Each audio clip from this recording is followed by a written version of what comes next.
It's coming in from Andhra Pradesh. Janasena leader Pawan Kalyan has been made the Deputy Chief Minister of the state, while Chandrababu Naidu's son Nara Lokesh has been named as HRD Minister and also been handed charge of the IT Ministry. My colleague Karthike Sharma joins us with the latest on that development. Karthike, would it be correct to say that this is along expected lines, and how significant is this development? Good afternoon, Neha. I would say that sort of a precedent and a succession, both are there. When we talk about expectations, yes, I expected Pawan Kalyan to be the Deputy Chief Minister. Would Nara Lokesh have played an important role? Absolutely. Nara Lokesh would have played an absolute role. But if you look at the names released, first it is Chandrababu Naidu, then Deputy Chief Minister Pawan Kalyan, which he wanted, and then Nara Lokesh. And Nara Lokesh, and let me start with Nara Lokesh first, because Nara Lokesh not only has human resource development, he is also in charge of IT, electronics, communication. Now, IT, electronics, communication is a very powerful ministry there.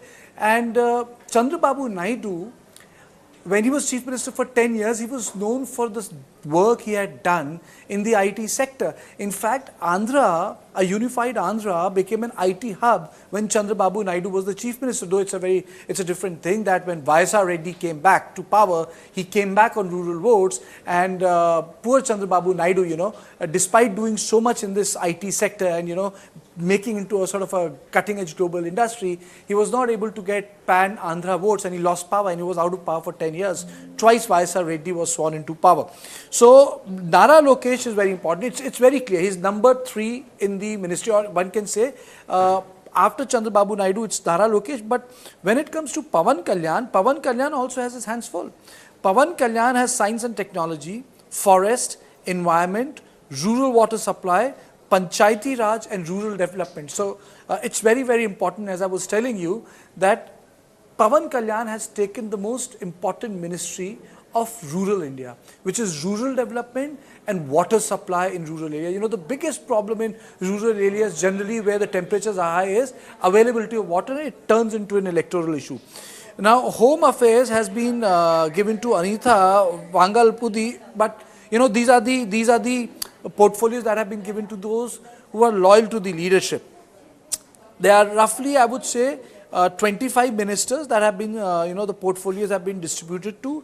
And in these 25 portfolios, the takeaway is that the Nara Lokesh is with the IT and Kollu Ravindra is with mines and geology and excise. Other ministers have, he has very evenly divided, Neha. If you look at the way ministries have been given out, for example, tourism, culture and cinematography is with Kandula Durgesh. TG Bharat has got industry, commerce and food processing. Saveta has economically weaker sections, welfare, handlooms and textile. So yes, he has distributed it well, and Chandrababu Naidu himself has kept law and order. And he has kept public enterprise and all other portfolios. But law and order is very, very important. Though Home Affairs has been parceled out, which Home Affairs would also be in personal, pension, investigation, administration, other various forensic departments. But the most important part of Home Affairs, Neha, is law and order, because under our federal structure, law and order is part of the state list. So in a way, he has bifurcated a part of Home Affairs and kept the most important instrument, which is law and order, with himself. So in a way, like most of the Chief Minister, either they keep Home Affairs or they keep the most important aspect of Home Affairs, which is law and order. So I think with this ministry and the coalition in place, I think they're going to have a smooth run. Pawan Kalyan is adequately represented, satisfied with the portfolios he has.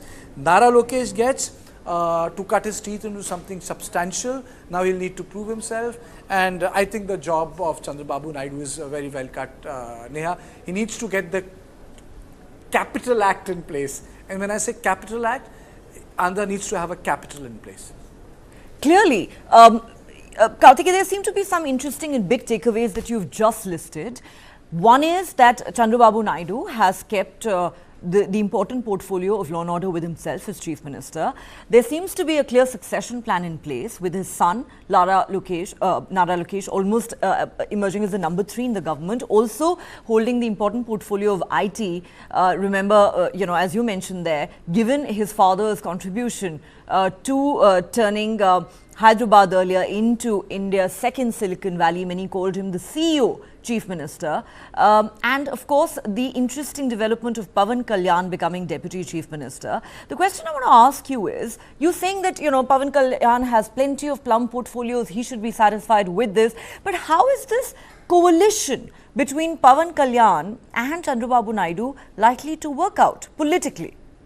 I think Pawan Kalyan is way junior in terms of any administrative experience when it comes to Chandrababu Naidu. But in politics, it really doesn't matter if you're a more charismatic leader, then you can really sideline anyone. For example, when MGR, when MGR was in power, he became far more popular than Karunanidhi, though Karunanidhi as a leader was senior to MGR. But that's one example I'm trying to give. So what's going to happen now is this alliance is going to run. I don't think it's going to break, because this alliance, the junior most partner is the most important player, which is Bharatiya Janata Party, and they would like to keep this alliance in place because it's going to serve them well. But I think the real job for Chandrababu Naidu is, after the division, Andhra Pradesh has lost its political clout. Please understand that United Andhra had 42 seats, Maharashtra has 48 seats, Tamil Nadu is 39 seats, and West Bengal is 42 seats. So United Andhra had a lot of weight. So after the division, what has happened is the agrarian areas are part of the Andhra, and the industrial areas are part of the Telangana.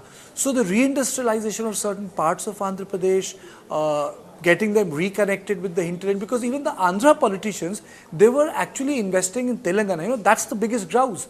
Most of the investment of the Andhra politicians took place in Telangana. Now the whole, the entire architecture, though it has been now 10 years, they have not been able to disentangle it. And it's also a colonial and historical legacy, but because if you look at the way Andhra was run, it was either run from the Warangal or the Golokunda areas. It's during the, the post-colonial setup that, Hyderabad acquired primacy. So all these issues are pending issues. That is why, the capital couldn't shape up. They couldn't decide whether it's Vizag or Kurnool or Amravati, that's one. Secondly, rural debt is very high. Public expenditure, pension, that's additional problem. So the financially a state which was very, very muscular, doing well for itself, is now doing poorly. You look at state statistics. I mean to say where Andhra Pradesh was, United Andhra was, and now Andhra and Telangana stand. So his job, Chandrababu Naidu, I would say, is less political and more about infrastructure, economy, and rural areas. That's where he'll need to focus on. Well, plenty of areas for him to prioritize in his new term as Chief Minister. Thanks very much, Karthikeya, for getting us all those details. All right, let's now get you some other news. Northern Sikkim's Mangan district is facing devastation as heavy rains have triggered deadly landslides, claiming 6 lives and stranding 1,500 tourists. Key roads and bridges, including